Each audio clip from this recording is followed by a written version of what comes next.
Greetings, people of the internet. Billy Cosmosis, and I'm up early. 10:30 is early for me, trust me. And I'm going to go to a recording session at Eric Quantica's studio with Sonic Species Joe, and we're going through that on the other side of that mountain over there, which you probably can't see with this lens on. So I better go and get my stuff in the car. And the first problem is, this is a normal sized car, and I've got to get that into that. Shouldn't be a problem. I don't call it the TARDIS for nothing.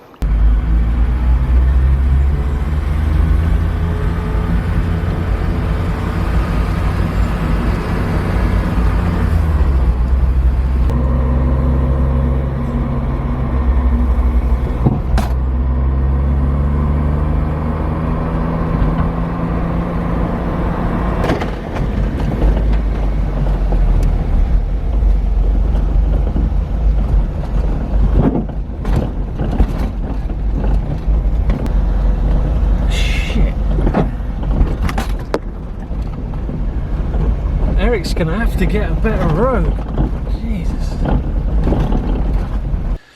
So here we are, arrived. Should be a good day. Joe's gonna come here in about an hour or something.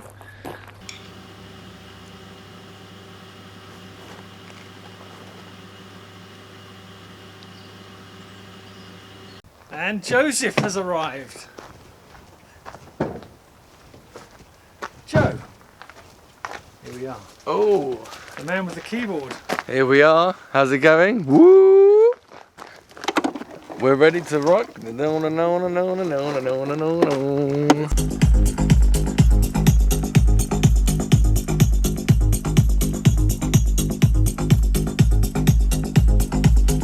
mid bass, you obviously cut the low frequency from the mid bass. Exactly. Yeah. Did you take any of the high and the mid from the low bass, or you left that clean? This is a mid. Yeah, but the other one, you took some of the high off, or you just left it straight?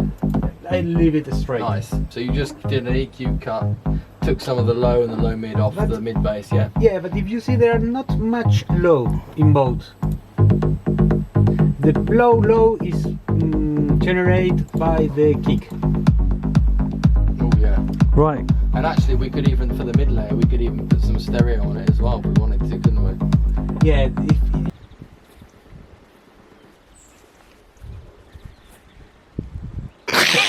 It's ridiculous. In the spire, yes. Oh, nice. Well, that's going to leave more room for the big low kick, isn't it? Yeah. And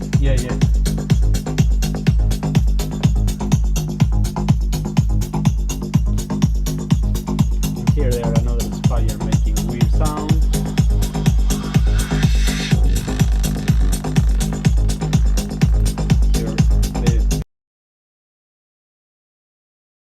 Eric, ¿puedes explicarnos cómo trabajas el kick bass? I got it, but that was fucked. Hang on. Eric, ¿puedes explicarnos cómo trabajas el kick bass? De vuelta, porque explicarnos. Sorry. Okay. Eric.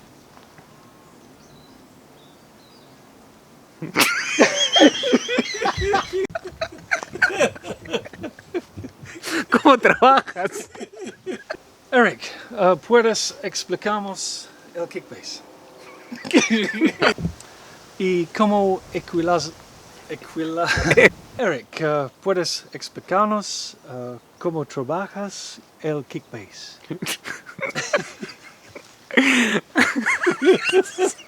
You did great, but I can't.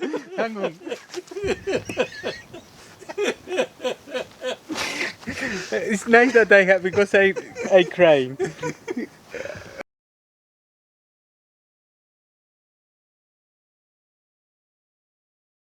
Who are you and what do you do? I'm Joe Markendale, and I'm a psychedelic trance artist called Sonic Species, and I live in Ibiza, the wonderful island where we are right now. Cool. What inspired you to get into making trance music? What inspired me? I mean, it was essentially going to my first real kind of psychedelic underground party was in about, I think it was 2000 or 2001. It was an English party group called Liquid Connective, who I still think to this day have done some of the best parties Yeah, I on the remember whole those planet. guys. They were awesome. Awesome. Billy actually played at like the second or third one I went to, and that was also a transformational moment for me, seeing his set, which was incredible. I'll pay you later, Joe. Yeah, that's it. I'll stick £20 in the account. And yeah, so basically, no, I went there when I was about 18, stumbled across this incredible, like, diverse party with all these international people in the middle of the forest. You know, one thing led to another, and before I realised it, I'm dancing around to this cutting-edge music that I'd never heard before. I felt like lightning was coming through my body, making me pull all these shapes I didn't even know existed. And we'd been listening to Goa Trance, you know, and having parties in our friends' houses, you know, all that kind of stuff. Listening to Astral Projection, Cosmosis, Hallucinogen, Transwave. That was basically the 4 names that we knew. When we arrived in this Liquid Connective party, the music was different. It was like, I guess, looking back, it was the beginning of when Goa became psytrance, and you know, it was incredible. So a couple of parties like that, and I was just hooked on it. And someone gave me a cracked copy of Cubase, and I put it on my computer in my mum and dad's house, and I just started making music for the fun of trying to recreate the things I was hearing in those parties, really, with no agenda. And that was how it all started. Yeah. Great, brilliant. And but the thing is, you were a musician before that as well, weren't you? I did do a lot of live music before. Like when I was a kid, I studied piano and violin a little bit, and then when I went to secondary school, immediately started with some little guitar lessons, and then before you know it, you know, you're jamming with your friends in school, playing Stairway to Heaven solo. The other guy plays the chords. You swap round. Bit of Dire Straits, Sultans of Swing was one of the first solos I ever learned. Cool. So love that. So you used to jam a lot. Used to jam. Well, I mean, that was a bit of fun, sort of predictable jam when you get into it. But we had a punk band after that for a while. But then the real kind of turning point was when I started discovering electronic music, a little bit before the psytrance.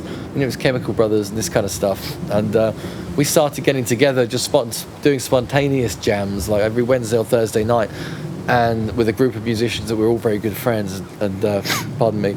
And that was incredible because, you know, you have a jam and it's suddenly, you know, you're meandering around and it hits a spot of gold, and it's the best feeling in the world when you've got like 4 or 5 friends and it all comes together like that. So we really got into jamming in a big way, and then we formed a band called Bonds, which was the concept of that was we used to record these jams. When we realised that they were so off the wall, we thought, let's start recording them. And then, you know, there were some parts of it that were more funky and some parts of it that were more abstract, and you know, there was a couple of us that really enjoyed the funk, and we all used to swap instruments as well, which was really fun. Sounds great, and that is in a way what we're doing here today, right?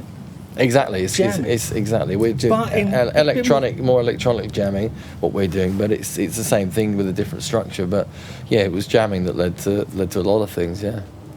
Cool. So let me get a bit more technical now. Okay. If you could have one EQ plugin, what would that be? Fab Filter 2. Just because it's quick and easy. No question. No, I mean, I like other ones. You know, there's, I do like some other ones. But Fab Filter 2 I just stuck to for the time being for the last few years because it's quick, it's easy. It's got the mid-side, which, you know, has been working a lot for me, cleaning up the mix and everything. So the mid-side function, obviously, with that is a nice bonus. And I know most EQs have that at the moment. But yeah, Fab Filter 2 at the moment is just my go-to kind of like plugin for EQ. And what about delay plug? What's your favourite? What's your go-to? Well, go-to is now Echo Boy because I moved to Mac, but my original favourite was, of course, Bionic Delay, because there's something about the way the LFOs or the way the delay filters out into the ether is just incredible and so smooth with that. And I stopped using PC a few years ago and went to Mac, and I've been trying to recreate the same effect on Echo Boy, and you know, I've got pretty close. But there's just something about the algorithms or something, the way they built that Bionic Delay that I do really love, and I do still miss that, yeah. Cool. And now let me see, what about compressor? What's your go-to compressor? Compressor, most of the time it's this URS 1980 compressor. It's just a little bundle of compressors. They do other channel strips and stuff, but I just ended up using, there's a 1971, 1981. I'm born in the 80s. I love everything about the 80s, including the music. So I just picked that 1980 compressor and I just use that for some stuff. Cool. Yeah. And go-to limiter? Go-to limiter at the moment is L2, probably out of laziness. But I do like it. It's quick, it's simple. It's an old plug-in, but a lot of people use it. A lot of people swear by it, actually. Yeah. I mean, for me, it works. You know, if I'm trying to flatten out a waveform to get everything louder, you know, I like it for that. You know, it's just quick and it's there and it's in the Waves package. I used to use Voxengo Elephant quite a few years ago now. I like that because that seemed like you could pushed that quite a lot without noticing so much change in the sound. I think maybe it was a bit more transparent than L2. But yeah, no, I just use L2 for the moment. But I am on the lookout for another limiter right now. Cool. And let me ask you a little bit about what lots of people who make trance want to know. How do you approach making a kick and bass? What's your process? Kick and bass. Briefly describe it. Yeah, briefly. I mean, kick and bass, I'll go to my random kick folders that either, you know, I've made kicks or friends of mine have given me their kicks or we've swapped folders. You know, so there's X amount of kicks I've used in all my other tracks or whatever. There's like, you know, folders with kick drums that I've got on my computer if I don't want to make one or whatever. And so, you know, what I'll do is I'll select maybe a few of them that fits the kind of style, the BPM. And obviously, if it's a really slow track, I'm going to be looking for a longer kick, of course. And you know, that's an important point. So a longer kick decay on the slower tempos, yeah. Yeah, just because, you know, I think for me, I like it to. Well, I don't want a short kick in a low BPM because the shorter the kick, you're not going to have as much low frequencies, are you? Exactly. So that's why you can't get as much bass if you're making music at 170 BPM. In, you know, in the trance context with a 16-note bass line than you can if you're doing it at 140. Right, it's got no actual physical space to fit the length of the waveform. Exactly, the bass waveform doesn't have time to develop. And it is interesting that the bottom E on a bass guitar, the actual waveform is 12 feet long. Oh, really? It's 4 meters long, yeah. Wow. Sorry, 4 meters long. So that's interesting. Yeah, so I'll put some of my favourite kicks that I think will fit the style of the track I've got in my head into Cubase, and then I'll start auditioning some bass samples. Maybe I'll have a couple of synths open, maybe Silent, or maybe. So I do like the ESM, but I don't use Logic on a regular basis, but I do have it on the computer if I want to. Okay, so let me just ask you. You're going into that question I was going to ask next, which was, what is your favourite go-to bass plug for making bass sounds? If you, I mean, to be honest, I use a mixture of samples and synthesizers really. Okay. It would be. I wouldn't like to say which one I use for the synths because it would be. No, it's not a secret. It's just, you know, I've had a good one from Silent. I've had a good one from Zebra. Gotcha. I've heard a good one from Massive. And like I say, ESM's got a really tight sound if you can get it right and resample it and everything. Right. So what one thing that you're saying is that if you know what you're doing, you can use a lot of these plugs and you can get a good sound out of any of them if you know what you're doing, right? Absolutely. Yeah, I believe that. Yeah. Yeah. Okay. So that's that process. And your sequencer of choice? It's always been Cubase because that was the first one I started with. Which model? Which version are you on at the moment? On the moment, I'm on Cubase 8. I think it's 8.5. Yeah, gotcha. And then, I started on the Cubase VST 32, as far as I can remember. Oh, right, that's way back. Yeah. Yeah. Cool. Good. So I think that's everything from the technical point of view for now. Yeah. Yeah. Cool. Thanks, Joe. Much appreciated. Pleasure. Looking forward to the rest of the day. So, people of the interwebs, if you found that reasonably interesting, then please hit the subscribe button, smash on the like button, and leave a comment, because I'm always interested in feedback. And it'll encourage me to make some more videos. Thanks for now.